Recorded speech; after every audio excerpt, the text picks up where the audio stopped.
दर्शकों ब्रेक तो बाद थोड़ा स्वागत है जी डॉक्टर साहब साडे कोल ਤੁਹਾਡੇ ਪੜਨ ਤੋਂ ਪਹਿਲਾਂ ਮੈਂ ਵੀਰ ਗੁਰਵਿੰਦਰ ਸਿੰਘ, ਲਖਵਿੰਦਰ ਸਿੰਘ ਸੈਣੀ, ਗੁਰਵਿੰਦਰ ਸਿੰਘ ਖਾਲਸਾ ਇਹਨਾਂ ਸਾਰਿਆਂ ਦਾ ਸ਼ੁਕਰੀਆ ਅਦਾ ਕਰਦਾ ਹਾਂ। ਪ੍ਰੋਗਰਾਮ ਨੂੰ ਦੇਖ ਰਹੇ ਨੇ ਔਰ ਇਹਨਾਂ ਨੇ ਬੈਸਟ ਵਿਸ਼ੇਸ ਦਿੱਤੀਆਂ ਜੀ। ਔਰ ਬਸ਼ਰਤ ਅਲੀ ਜੀ ਜਿਨ੍ਹਾਂ ਦਾ ਅਸੀਂ ਪਹਿਲਾਂ ਜ਼ਿਕਰ ਕੀਤਾ, ਉਹਨਾਂ ਨੇ ਲਿਖਿਆ ਅਸਲਾਮ ਅਲੈਕਮ ਡਾਕਟਰ ਜੀ।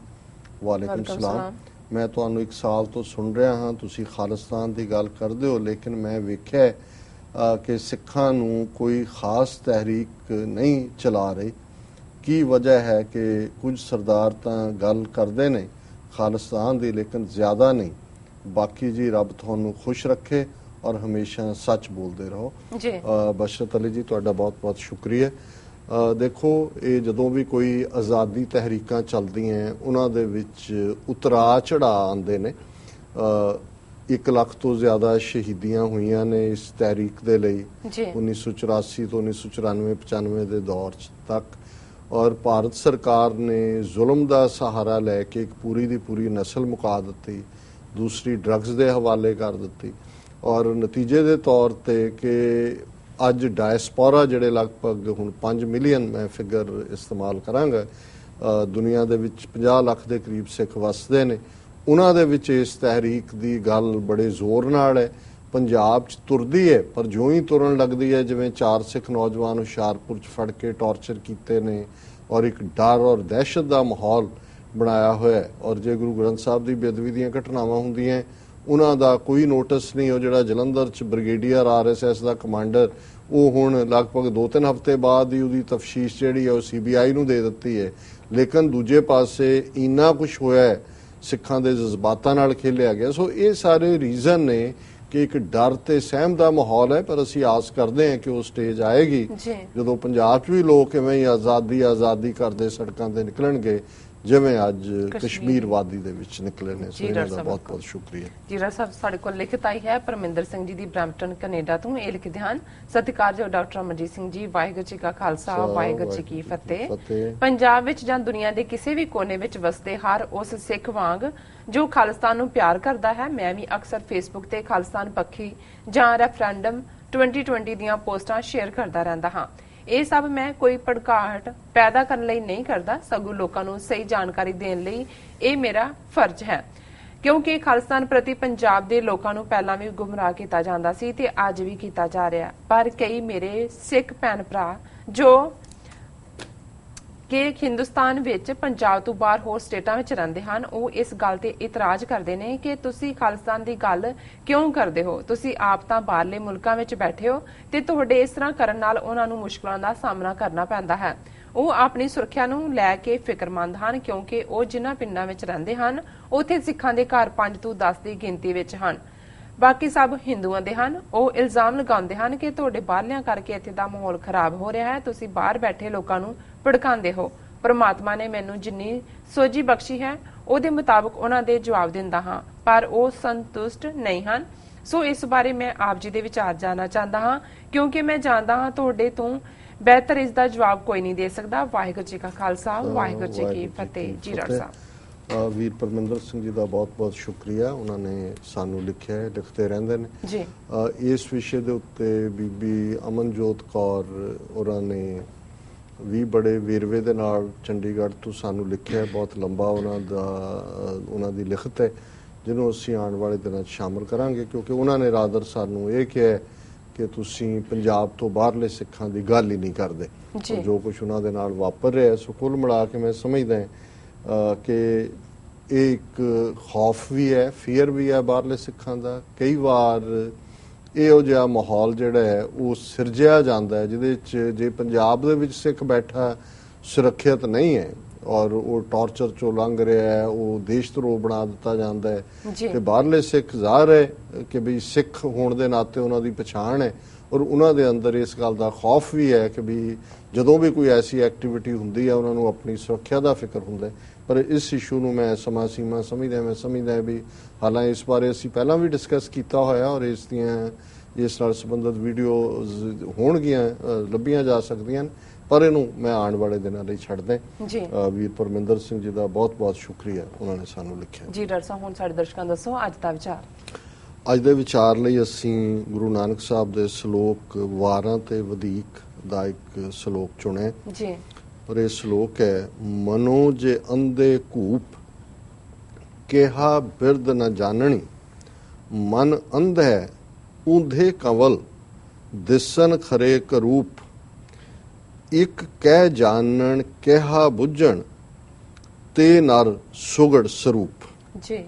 ਇੱਕ ਨਾ ਨਾਦ ਨਾ ਵੇਦ ਨਾ ਗਿਹ ਰਸ, ਰਸ ਕਸ ਨਾ ਜਾਣੰਤ, ਇੱਕ ਨਾ ਸਿੱਧ ਨਾ ਬੁੱਧ ਨਾ ਅਕਲ ਸਰ, ਅੱਖਰ ਕਾ ਭਿਓ ਨਾ ਲਹੰਤ, ਨਾਨਕ ਤੇ ਨਰ ਅਸਲ ਖਰ, ਜੇ ਬਿਨ ਗੁਣ ਗਰਬ ਕਰੰਤ। ਗੁਰੂ ਸਾਹਿਬ ਫਰਮਾਉਂਦੇ ਨੇ ਕਿ ਜਿਹੜੇ ਲੋਕ ਅੰਦਰੋਂ ਅੰਨੇ ਨੇ, ਅੰਦਰੋਂ ਜਿਨ੍ਹਾਂ ਨੂੰ ਸੋਝੀ ਨਹੀਂ, ਕੂਪ ਹੁੰਦਾ ਬਹੁਤ ਮੂਰਖ, ਉਹ ਮੂਰਖ ਨੇ ਜਿਨ੍ਹਾਂ ਦੇ ਮਨ ਅੰਨੇ ਨੇ, ਰੱਬ ਨਾਲ ਨਹੀਂ ਜੁੜੇ ਹੋਏ ਔਰ ਮਨ ਦੀਆਂ ਮਰਜ਼ੀਆਂ ਕਰਦੇ ਨੇ।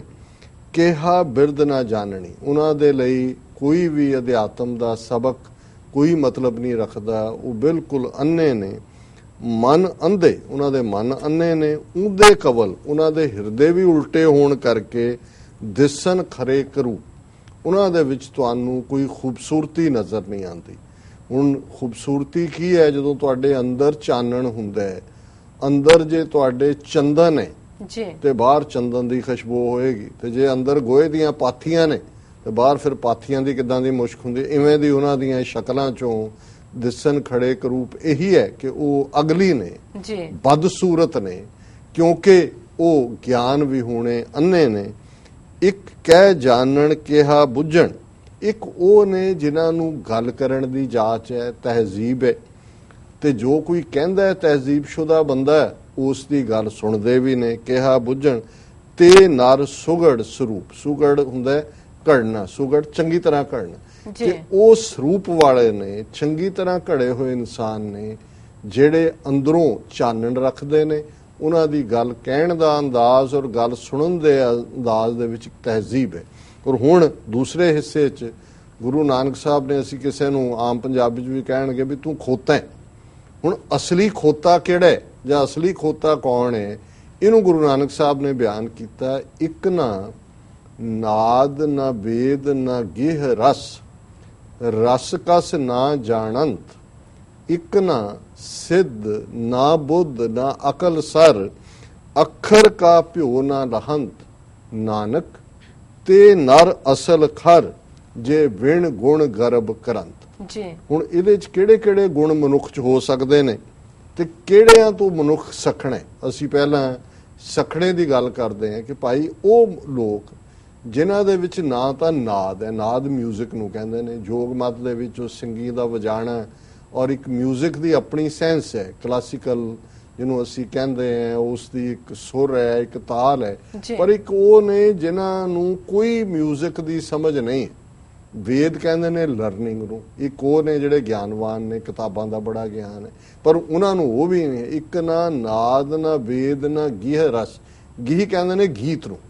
ਇੱਕ ਹੁਣ ਲੋਕ ਜਿਹੜੇ ਨੇ ਕੁਛ ਗੀਤਾਂ ਚੋਂ ਰਸ ਲੈਂਦੇ ਨੇ, ਪੋਇਟਰੀ, ਪਰ ਇੱਕ ਉਹ ਨੇ ਜਿਨ੍ਹਾਂ ਨੂੰ ਨਾ ਨਾਦ ਦਾ ਪਤਾ ਹੈ, ਨਾ ਮਿਊਜ਼ਿਕ ਦਾ ਪਤਾ ਹੈ, ਨਾ ਕਿਤਾਬਾਂ ਦਾ ਗਿਆਨ ਹੈ, ਨਾ ਉਹਨਾਂ ਦੇ ਕੋਲ ਕੋਈ ਪੋਇਟੀਕਲ ਟੈਲੈਂਟ ਹੈ। ਇੱਕ ਨਾ ਨਾਦ ਨਾ ਵੇਦ ਨਾ ਗਿਹ ਰਸ, ਰਸ ਕਸ ਨਾ ਜਾਣਤ, ਕਸ ਕਹਿੰਦੇ ਨੇ ਕੌੜੇ ਨੂੰ। ਹੁਣ ਜੀਭ ਦੇ 7 ਰਸ ਨੇ। ਅੱਜ ਦੇ ਵੱਡੇ ਵੱਡੇ ਹੋਟਲਾਂ ਵਾਲੇ ਜੇ ਹੁਣ ਤੁਸੀਂ ਕੌਫੀ ਤੇ ਚਾਹ, ਕਿਹੜੀ ਦਾਰਜਲਿੰਗ ਟੀ ਹੈ, ਕਿਹੜੀ ਦੂਜੀ ਹੈ, ਇੱਕ ਘੁੱਟ ਭਰਦੇ ਹੋ ਜਿਹੜੇ ਨੇ ਉਹ ਦੱਸ ਦੇਣਗੇ ਕੀ ਹੈ।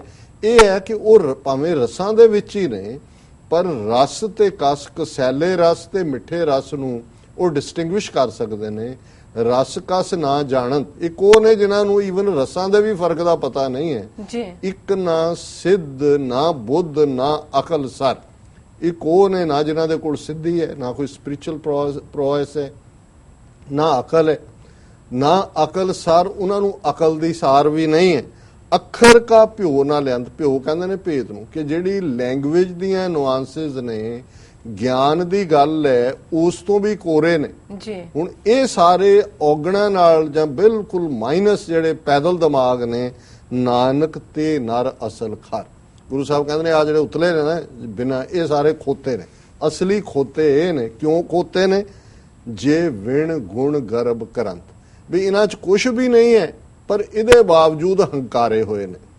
ਐਨ ਔਰ ਬਹੁਤ ਸਾਰੇ ਥਾਵਾਂ ਦੇ ਉੱਤੇ ਮੈਂ ਹੁਣ ਇਹ ਕਹਿਣਾ ਨਹੀਂ ਚਾਹੁੰਦਾ, ਗੁਰਦੁਆਰਿਆਂ ਦੇ ਪ੍ਰਬੰਧਕ ਬੜੇ ਸੁਘੜ ਸੁਜਾਨ ਵੀ ਹੋਣਗੇ, ਪਰ ਬਹੁਤ ਵਾਰ ਤੁਸੀਂ ਦੇਖੋਗੇ ਕਿ ਜਿਨ੍ਹਾਂ ਦੇ ਹੱਥ ਜਿੱਥੋਂ ਦੀ ਮੈਨੇਜਮੈਂਟ ਆ ਜਾਂਦੀ ਹੈ, ਜਥੇਬੰਦੀਆਂ ਦੀ ਹੋਏ ਦੂਜੀ ਹੋਏ, ਉਹਨਾਂ ਦਾ ਇਹ ਸਾਰਿਆਂ ਨਾਲ ਹੀ ਵੈਰ ਹੁੰਦਾ ਹੈ। ਸਾਡਾ ਤਾਂ 30 ਸਾਲ ਤੋਂ ਵਾਹ ਪੈਂਦਾ, ਨਾ ਨਾਦ ਹੈ, ਨਾ ਵੇਦ ਹੈ, ਨਾ ਸੁੱਧ ਹੈ, ਨਾ ਅਕਲਸਾਰ ਹੈ, ਨਾ ਕੋਈ ਗੇ ਰਸ ਹੈ, ਨਾ ਕੋਈ ਰਸਕਸ ਦੀ ਪਰਖ ਹੈ।